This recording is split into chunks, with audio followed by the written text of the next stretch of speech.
ஆண்டவராக இயேசு கிறிஸ்துவின் நாமத்தில் என் அன்பின் வாழ்த்துக்கள். இந்த காலை வேளையிலும் உங்களை சந்திப்பதில் நான் மகிழ்ச்சி அடைகிறேன். இன்றைக்கு நம்முடைய தியானத்திற்காக தெரிந்து கொள்கிற வேத வசனம் 1 கொரிந்தியரின் புஸ்தகம் 15ஆம் அதிகாரம் 58ஆம் வசனம். கர்த்தருடைய கிரியையிலே எப்பொழுதும் பெருகிறவர்களுமாய் இருப்பீர்களாக. கர்த்தருடைய கிரியைகளில் எப்பொழுதும் பெருகுகிறவர்களுமாய் இருப்பீர்களாக. ஆண்டவர் நமக்கு இந்த காலை வேளையில சொல்ல விரும்புகிற ஒரு காரியம், அவருக்குள் நாம் நிலைத்திருக்கிறோம், அவருக்குள் நாம் பிழைத்திருக்கிறோம். ஆனால் அவருடைய கிரியைகளில் நாம் அனுதினமும் பெருகிறவர்களாக, எப்பொழுதும் பெருகுகிறவர்களாக இருக்க வேண்டும். கர்த்தருடைய கிரியைகளில் நமக்குள்ள ஒரு பெருக்கம் வேண்டும். நெருக்கம் அல்ல, பெருக்கம். கர்த்தருடைய கிரியைகளில் எப்பொழுதும் நாம் பெருகிறவர்களாய் இருக்க வேண்டும். எப்படி பெருகுவது? அதாவது நமக்கு தேவனாகிய கர்த்தர் வல்லமை, வரங்கள், கிருபைகள் தந்திருக்கிறார். இந்த வல்லமை, வரங்கள், கிருபைகள் எல்லாவற்றையும் பெற்றிருந்தாலும் அந்த வல்லமை, வரங்கள், கிருபைகளை பயன்படுத்த வேண்டும். சிலர் வல்லமை, வரங்களை பெற்றவர்களாக இருப்பார்கள்.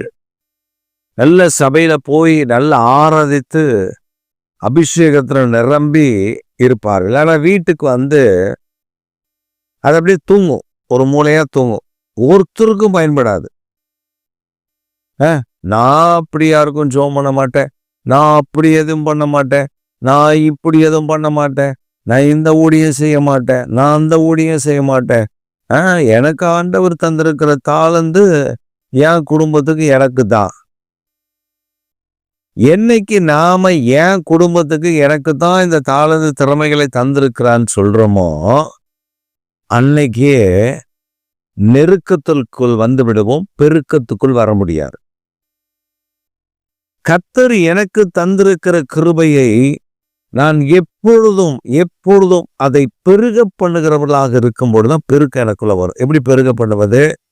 மற்றவர்களுக்கு ஆசீர்வாதமாய் நான் மாறணும், மற்றவர்களுக்காக ஜெபிக்கணும், மற்றவர்களுக்காக பிரயாசப்படணும். அவர்கள் வியாதிப்பட்டிருக்கும் பொழுது நாம் ஜெபிக்கணும். மற்றவங்க வியாதிப்பட்டிருக்கிறாங்க, அவன் என்னமோ வியாதிப்பட்டிருக்காம்பா, அதுக்கு நம்ம என்ன ஜெபம் பண்றது அப்படின்னு நம்ம விடக்கூடாது. ஒரு பத்தம் பாதிக்கப்படுகிறான் அப்படின்னு நம்ம கேள்விப்படுகிறோம், அவன் எனக்கு என்னெல்லாம் தீமை செஞ்சிருப்பா, அவன் பாதிக்கப்பட்டானா நல்லா பாதிக்கப்படலன்னு விடக்கூடாது. நாம் ஜெபிக்க வேண்டும். நன்மையை தீமையினால் வெல்லாமல் தீமையை நன்மையினால் வெல்ல வேண்டும். அதை தான் ஆண்டவன் நமக்கு கற்றுக் கொடுத்திருக்கிறான். அதனால நம்ம கிருபையில ஒவ்வொரு நாளும் பெருகணும். 3 விதத்துல பெருகும் கிருபை. முதலாவது ஜெபம். நீங்க ஜெபிக்கும் போதுதான் கிருபை பெருகும். சங்கீதக்காரன் தாவீது சொல்லும்போது சொல்றான், காலைதோறும் உடைய கிருபை எனக்கு தருகிறீர், அந்த கிருபை எனக்குள்ளே பெருக பண்ணுகிறீர், அந்த கிருபை எனக்குள்ளே நிலைத்திருக்கிறது. காலைதோறும் கிருபையை தருகிறாராம். அப்ப நம்ம ஜெபிக்கும் பொழுது காலைதோறும் அந்த கிருபை நமக்குள்ளே பெருகும். அது அப்படியே பெருக்கத்தை கர்த்தர் தருவார். காலைதோறும் நீங்க ஜெபம் பண்ணி பாருங்க, ஆண்டவர் கிருபைய உங்களுக்கு தருவார். 2வது, ஆண்டவருக்குள்ள நம்ம கிருபையை பெருக வேண்டும் என்றால், வல்லமை, வரங்களை பெற்றிருக்கிறோம், அந்த கிருபை நமக்குள்ளே பெருக வேண்டும் என்றால் நாம அதை பயன்படுத்த வேண்டும். அனல் மூட்டி எழுப்பணும். அந்த கிருபையை நாம என்ன பண்ணணும்? அனல் மூட்டி எழுப்பணும். தீமோத்தேயுக்கு பவுல் சொல்லும்போது சொல்றாரு, தீமோத்தேயுவே, நான் உண்மையில் கைரங்களை வைத்த பொழுது நீ பெற்றுக்கொண்ட ஆவிக்குரிய வரங்களை அனல் மூட்டி எழுப்பு. அப்படி அனல் மூட்டி மூடிடாத, அனல் மூட்டி எழுப்பு, அதை எழுப்பு. அப்படி எழுப்பும் போதுதான் அந்த ஆவியினுடைய கிரியைகள் வெளிப்படும். ஆவியினுடைய கிரியைகள் வல்லமையோடும் வரங்களோடும் வெளிப்படும். 3வது, மற்றவர்களுக்கு அதை பயன்படுத்த வேண்டும். இப்ப எனக்கு ஒரு வரம் இருக்குன்னு வச்சுக்கோங்க. ஒரு வியாதியை சுகமாக்குற வரம், அல்லது பிசாசு ஓட்டுகிற வரம், அல்லது தீர்க்க தரிசன வரம். இந்த வரம் இருக்கிற நான் மற்றவர்கள் என்னிடத்துல ஒருத்தர் கஷ்டத்தோடு வந்து நின்று சொல்றாரு, ஏன்னா இப்படியெல்லாம் இருந்துச்சு, என் வாழ்க்கையில் இவ்வளோ பிரச்சனை, என்ன செய்யறதுன்னு தெரியல, என்னமோ நடந்துருச்சு, நான் என்ன பண்ணுறதுனே தெரியல, நான் எப்படி பண்ணுறதுனே தெரியல அப்படின்னு சொல்கிறாருன்னு வச்சுக்கோங்களேன். அப்போ ஆவியானவர் உங்ககிட்ட பேசுகிறாரு, அவரை நான் இப்படி ஆசீர்வதிப்பேன்னு சொல்லு, நான் இப்படி நடத்துவேன்னு சொல்லு. உடனே நம்ம உள்ளுக்குள்ளே நடக்காமல் போச்சுன்னா, அது நீங்கள் செய்யலைன்னா, நான் சொல்லி தப்பாக போச்சுன்னா, நான் பொய்யா சொல்கிறேன்னு சொல்லிடுவாங்கல்ல அப்படின்னு சொல்லி நம்மளை என்ன பண்ணிக்கோன்னா குறைபடுத்தி நினச்சிக்கோ. கர்த்தர் சொன்னால் சொல்லிட்டு போங்க. ஒரு வியாதிஸ்தரை பார்க்க போகிறீங்க, ஆண்டவர் சொன்னால் அவருக்காக ஒரு ஜெபம் பண்ணு, நான் சுகமாக்குவேன். நீங்கள் ஜெபித்தா சுகமடைவாங்க. ஒரு சமயம் ஒரு அம்மாவுக்கு குடலில் பாதிப்பு, வாந்தியும் பச்சையாக வருது, வாந்தி தான் பச்சையாக வருது, அவங்களுக்கு மோஷன்லாம் போகல, இன்ஃபெக்ஷன் ஆயிடுச்சு, வயிறு ஊதிக்கிச்சு. அப்போ அவங்க ஒரு ஹாஸ்பிட்டலில் அட்மிட் ஆகிருக்கிறாங்க, ப்ரைவேட் ஹாஸ்பிட்டலில். அப்போ அங்கே ஒரு பெரிய டாக்டர் வருவார். அவர் வந்து பார்த்துட்டு சொல்லிட்டார், நாளைக்கு உங்களுக்கு ஆப்ரேஷன் பண்ணாதாமா, இல்லைன்னா உயிருக்கு ஆபத்தாயிரும், அந்த இது ரொம்ப இன்ஃபெக்ஷன் ஆயிடுச்சு.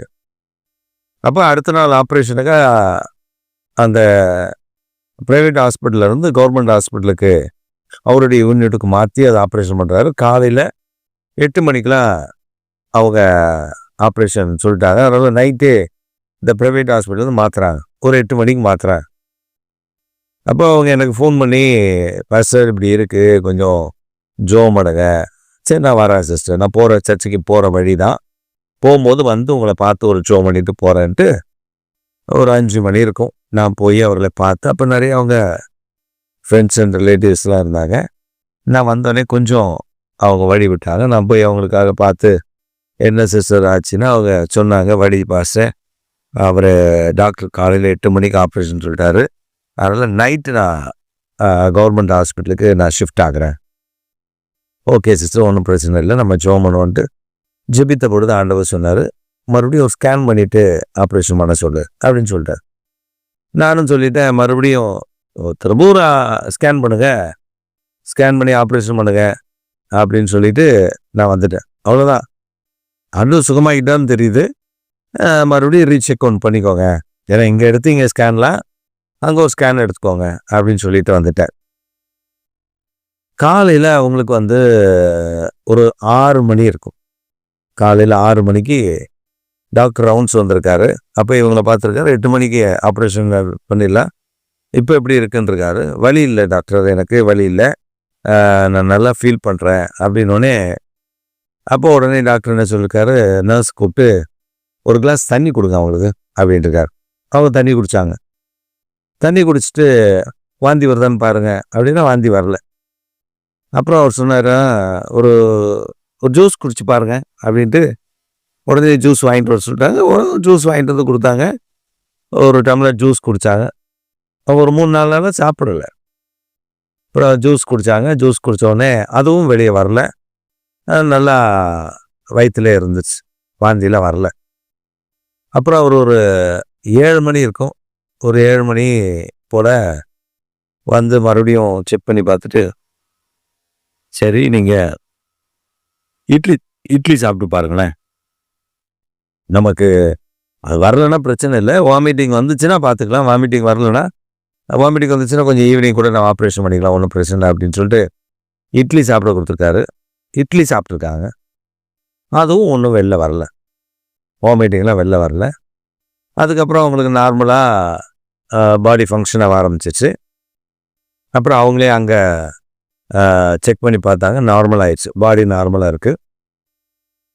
8 மணிக்கு ஆப்ரேஷன் சொன்ன டாக்டரு 9 மணிக்கெலாம் வீட்டுக்கு அனுப்பிட்டார்.